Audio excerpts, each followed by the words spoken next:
So dito naman sa pangalawang location, no?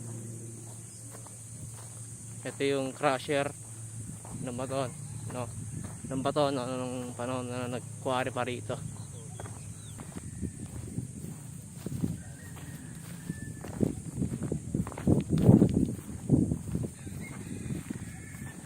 Grabe, ang laki niya.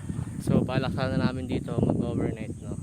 At ilagay ng duyat, kaso hindi kami pinayagan dahil delikado, no? At private property daw to. Yan, sana kami magsasabi to. Tsaka may mga bato pa rin sa kilid. Paangas.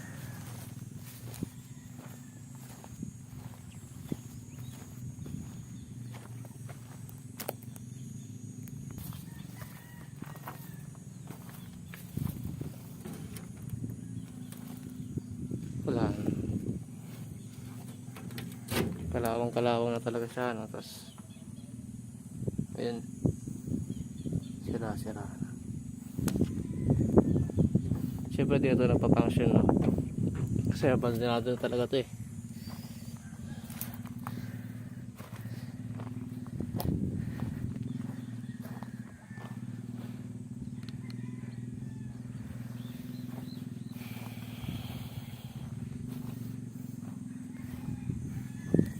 Vibes na ito pag gabi, zero visibility, no? Literal na madilim. Hindi mo alam kung may tao o wala. Kaya may security guard dyan para mag-grooving, no?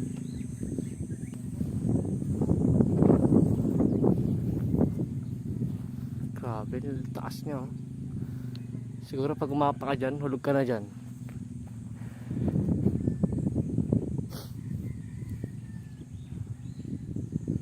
Mga bato pa rito.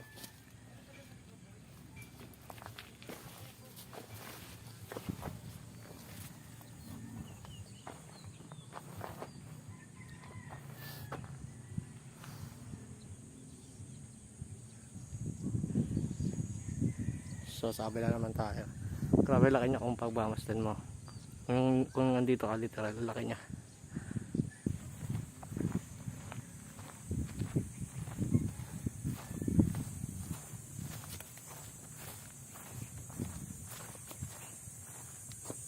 Ang laki, oh. Laki nung ano niya.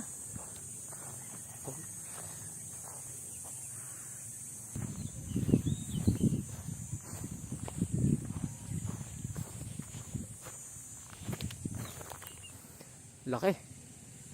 Ito tayong pinaka-main na ano eh. Crusher eh.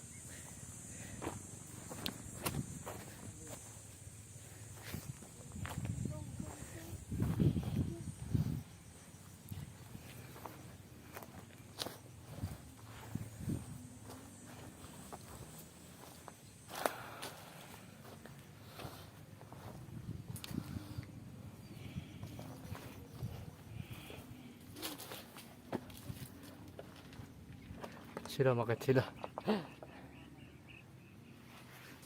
So dito na tayo. So ayun, mukhang dito na tatapos ito video na to. Huwag kalimutan mag-subscribe sa amin, Kalugad Boys, Marquis Explorer, Just Explorer, and syempre si Ken. You know. Yeah, peace out.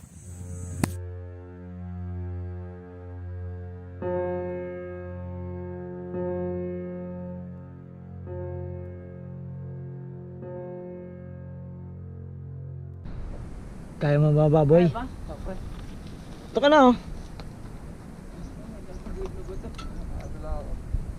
Nasa ako talaga ako.